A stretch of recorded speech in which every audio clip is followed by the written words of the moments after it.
Happy New Year! Happy New Year! From the green stem. Hey, wait, the ball's dropping, It's not a ball, it's a geodesic sphere. Look, they're doing a report about it right now. Thanks, Mr. Clark. It's minutes before the new year, and I'd like to inform all of our viewers that this is not a ball. It's a geodesic sphere, which means it has many different faces, which gives it its round appearance. Make it a New Year's resolution to inform your friends who have said, let's watch the ball drop, or did you see the ball drop? And tell them that it's actually a geodesic sphere that dropped. In Times Square, Donald J. Braff, ABC, back to you guys in the studios.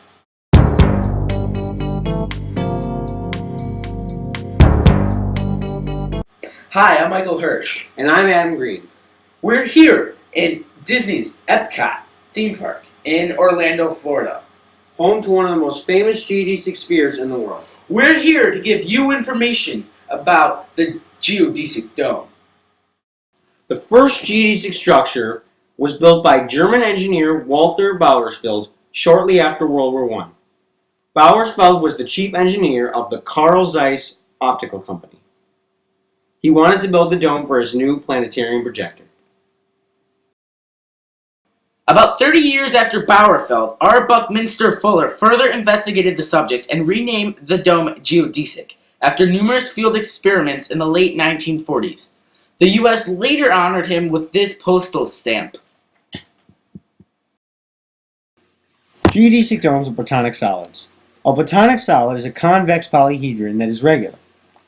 A convex polyhedron can only be a platonic solid if it meets these three guidelines.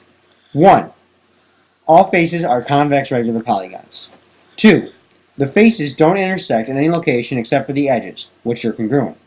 And 3. An equal number of faces meet at each vertex.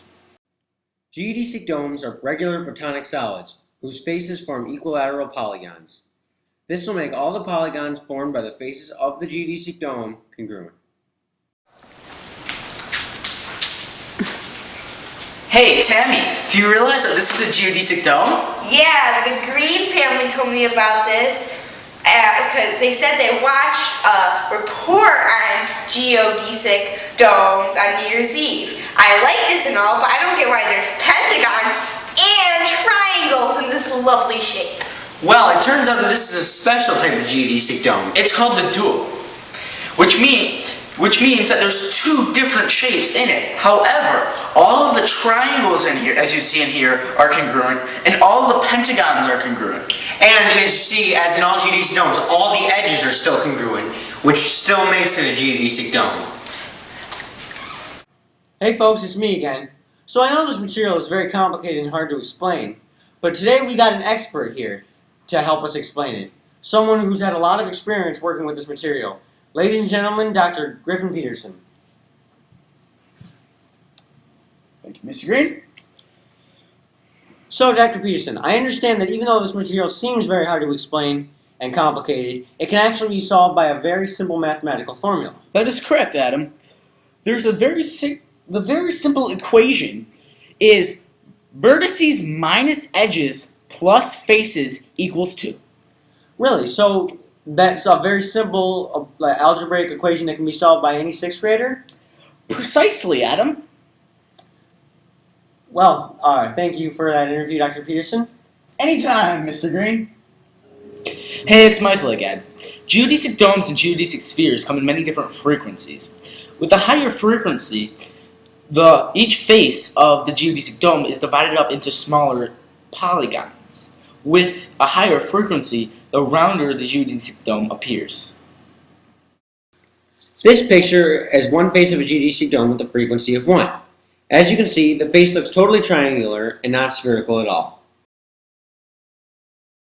This is a face of a geodesic dome. It has a frequency of 5, so it looks moderately round.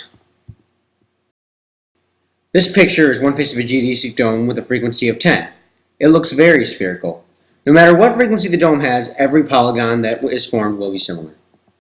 But I can't do this all on my own. No, I know I'm no Superman.